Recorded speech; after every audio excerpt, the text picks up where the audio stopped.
Well, welcome to IDFC Institute, Arvind. Great to have you here. Pleasure to be with you. And perhaps we can start just by talking a bit about some of the reform and policy measures undertaken by the current government. And suppose we look at infrastructure as one area. There seems to be a lot of activity going on there. What's the government's sort of policy, and how do you see that playing out? Okay, so clearly infrastructure requires build-up, and after coming to power in May 2014, the government has really tried to speed the projects up. Lots and lots of projects were stuck in all kinds of permissions, including environmental, but also others. So particularly this is true of the road projects. So some of these have been now unblocked. According to one estimate, there were about 3.8 lakh crore rupees worth of stuck projects when the government came in, and about 3.5 lakh crore worth have been now unblocked. There has been a speeding up of the building up of the roads. Last year of the UPA was about 11.7 kilometers per day. In 15-16 under the present government, we are now about at 16.5 kilometers per day, and hopefully accelerating further in the current fiscal year 16-17. Right. Likewise, I think in railways, there's been, at least in terms of laying the tracks, it's for 15-16, we had about 7 kilometers per day, which is higher than the average in the preceding 4 or 5 years had been somewhere around 4 or so. So that's railways. Likewise, some progress also in ports and civil aviation. So there is marked acceleration in investment in infrastructure. If I can just relate this to something that you have said in a number of occasions, including at your talk today, which is that policy changes tend to have a lagged or a delayed impact on economic outcomes. And perhaps you could speak, so that raises an interesting political economy problem, which is that, for example, the many reforms undertaken under NDA 1, the real growth impact really only began kicking in after, as it happens, they lost the election post 2004. So how does one think about that, as an economist and in terms of the management of economic policy, that if you make an investment today, the impact may not be felt till several years later. The government may not be in power, someone else could be in power. I mean, do you see this as an important political economy issue that scholars working on reform should perhaps pay more attention to? No, definitely. This is certainly a very important issue, and particularly when one is really starting on the road to reform, then I think it becomes much more difficult, because when you are just beginning the process, a single term may be gone before you begin to see the real impact of the reforms and growth, and so that poses a problem. For the present government, luckily, we already have had history of some reforms, and the history of 8% plus growth over a period of 9 years. And so now the matter, the issue for the present government is more like, how do we first get back to the growth trajectory on which India was already moving. And that's a slightly less difficult problem, and the return to the original growth trajectory may be a little bit faster process than when you're starting from scratch. So we have already gone to 7.6%. Right. We still haven't touched the 8, but last quarter of this fiscal year is 7.9. Right. So we are sort of getting there. That raises another interesting question, which is that if you look, let's say, at the latter days of UPA, before the growth sort of tanked, one argument that's been made, certainly one that I've made, that because they had a growth kick coming from the NDA 1 era reforms, they became rather complacent about pursuing further reforms. They didn't do much. Perhaps they didn't have conviction in it. That's something else that one could debate. But is there a danger that 7.5%, 8% growth, in a way, high growth can cut both ways? That it reinforces the message that we need to, to carry on with the reforms agenda, but could perhaps also make you complacent. What is your sense of that trade-off? No, that danger certainly exists. That danger certainly exists. That one can kind of, once you see it happen for 4, 5, 6 years, think, well, this growth is supposed to be there. Right. And then you sort of suddenly it disappears. Exactly. And for UPA, it came at the wrong time for them, electorally. Yes. As they were coming up yes, with indeed. elections. Yes, indeed. So in some ways, at least for India taken as a whole, for the present government, it sets a good example that look, that there is a danger that if you let the foot go off the accelerator, right. Then things can go the wrong way. Right. And so now that experience had not existed before. Now that experience exists. Right. That if you really do things that are not friendly to growth, the outcome does go that way.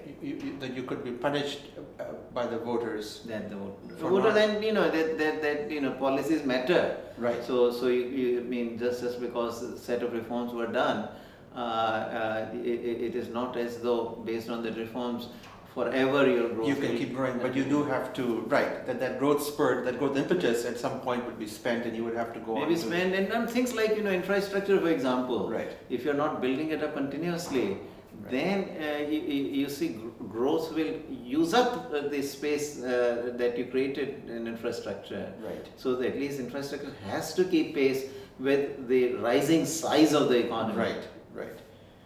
And so that seems to be a key thrust area of the current government.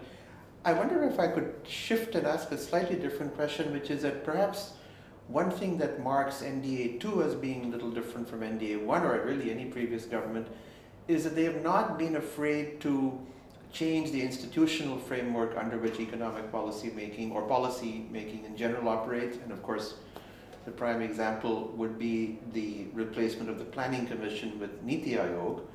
And I believe, if I'm not mistaken, the 12th plan actually expires next year, 2017. So India will be, for the first time in its modern history, no longer a planned economy as of the next fiscal year. How important do you think, apart from the optics, which many of us hailed when it happened, that this shows this is a move away from planning towards policy and towards a market-based system, how important was that shift from the Planning Commission to Niti Aayog, which you had, of course?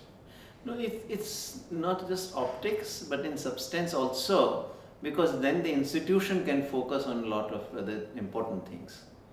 So now we are started having the budgetary part removed. You can actually focus on policy and helping the states and so on. Right. So our engagement with the states is of a very different nature now. Right. We also focus a lot more on policy. We are also looking at the long-term vision. Now the Prime Minister has also given us the task of doing a 15-year vision for the country as a whole. Once the plan expires next year. Once the plan expires. So we are already actually in the process of launching that exercise, and there is also supposed to, a 7-year strategy right. that is to dovetail right. the 15-year vision. So in terms of operation, the fact that Niti doesn't have the budgetary power or the carrot or stick, however you want to call it, at the Planning Commission days, at the drop of a hat, the states would come because they depended upon them for resources. So now in a way your task is more challenging but perhaps more interesting, which is to interact with the states, interface with them, and help them find best practices and so on. This is perhaps something that's a little less in the public eye that Niti does, but how, can you tell us how your interaction with the states plays out? What would be an example of a case where you've interacted with the state government which has led to something interesting that you learned or that the state might have learned? Yeah, no, number of things we've been doing. So for one thing now, there is as much outreach done by us to the states in the opposite direction. I visit the states, and I've gone to most of the major states, except perhaps Tamil Nadu and Uttar Pradesh. We also bring in the staff of the states to discuss variety of subjects, if we have some best practices to disseminate. So we've been doing that. We've gone through two of these presentations, two of these events, where we brought the state officials and then spent a whole day discussing the best practices. One in urban area of urban planning, and the other in the area of education. Right. So that's one thing we do. We also discuss policies with the states, reforms that some states may have done, which can then be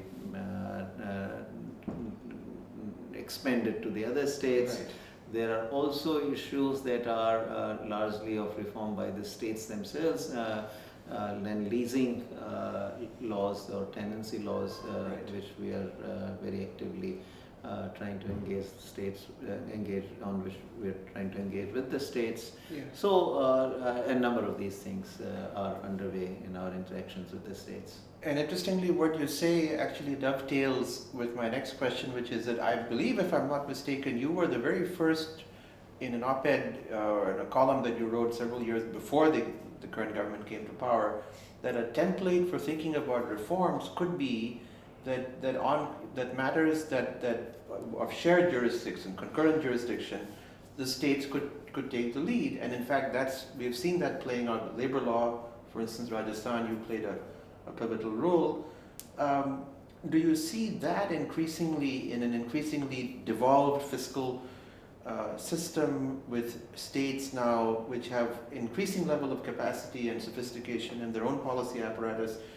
Do you see this increasingly being a template for reforms going forward? That yes, the center does have to keep its pedal on reforms, but that more of the heavy lifting, particularly in politically contentious areas like labor, would have to be taken up by the states. It's happening because currently certainly the central government doesn't have enough support in the upper house, the Rajya Sabha, and so the instrumentality through the central reform is simply not available, at least on certain issues. And the states therefore can actually begin to do this, and we have some fantastic chief ministers. And even the Rajasthan one really ultimately was very much driven by the Chief Minister Vasundhara Raje. Right. She saw the merit in it, and Right. she really showed courage because she was the first one to actually Take up the this mantle very of- complicated reform. Right, and what was seen as politically too contentious to handle. Absolutely, yeah. So and then of course that once she had done it, other Right. states could move ahead also. So clearly, I mean, on difficult issues that are on the concurrent list of the Constitution, states can certainly take lead. And even if you can get 3 or 4 states to do it, Right. I think eventually it will spread. But with 3 or 4, you can actually get a lot of action because Right. most businesses don't locate In themselves all in all 29 29 states. Right. So if you've got 3 or 4 important states, then you could have a Chinese kind of model where some key coastal areas had a modern economic policy framework. You mentioned in your talk today a very interesting proposal for jump-starting a coastal economic region as perhaps a template for manufacturing, for export, for sucking up more of the surplus labor from the rural sector, from agriculture. Do you want to perhaps just briefly speak to what are the key concepts behind setting up coastal economic zones? So this is really, the Chinese model. Or prior to that, of course, Taiwan and Singapore also, Right. and prior to that, Japan, Yeah. South Korea. So all of these countries which really grew for us 2 to 3 decades on a sustained basis at 8 to 10%, effectively had some version of this sort of model where the export markets drove the development. Large firms located themselves near the coast, and then inputs would be imported and processed, and then the final product is exported. And that really hooks you up into an extremely large market. Now, the global merchandise trade market is today about $18 trillion big, large, so it's very, very large market. Today we have only 1.7% or so in terms of the share in the global merchandise exports. If we really kick it up to, let's say, 6%, we can get to something close to $1 trillion worth of exports. That's very large market share, a very large market, even with just 6% share in the global market. China today has 12 to 13%. So that's the kind of thing that we can try to do. And perhaps just a final question as we wrap up. But do you think that with a sound economic policy framework that India could indeed enter the sort of the magic 10% double-digit growth club? And we know that how important that is for a range of social issues and alleviation of poverty, not just growth for growth's sake, as you've often written. But do you think 10% is within our reach if we pursue the right policies? Well, I'd like to think that so, because we do have examples of China for sure, Taiwan nearly that also. So there are countries which have done that, and in modern times, and we still are at a relatively low level of per capita income. So in terms of the global technology frontier. We're nowhere close to that, and our base is still low enough that double-digit growth is not outlandish to think that we could get there. And if we do manage, we'd be the first democracy in modern history to. Right. No, already we are the first democracy to actually grow at 8% plus. Right. So I remember people used to tell me that, look, in democracy you can't grow more than 6%, which was the rate of growth that was the classic Chile had done. The classic Huntingtonian kind of thesis that you have to have an authoritarian system to jumpstart growth, and we've already disproved that. We already disproved that, and so I think certainly it's not out of reach. But even if we can do anywhere between 8 to 10%, would be fantastic. And as incomes rise, remember that the domestic currency appreciates in value. So in dollar terms or in terms of foreign currencies, we could actually, even with 8% growth or 8.5% growth in rupees, in real rupees, you could actually get a double digit in terms of dollars. So that will really, that will get us doubling per capita income in dollar terms every 7 years. And so from 2 trillion. In a matter of 15 years or 15 years, we could go twice of 2 is 4, and then twice of 4 is 8. So 8 trillion, you could, in 15 years, you could get to 8 trillion. So on that optimistic note, thank you so much for visiting us. It's been a pleasure.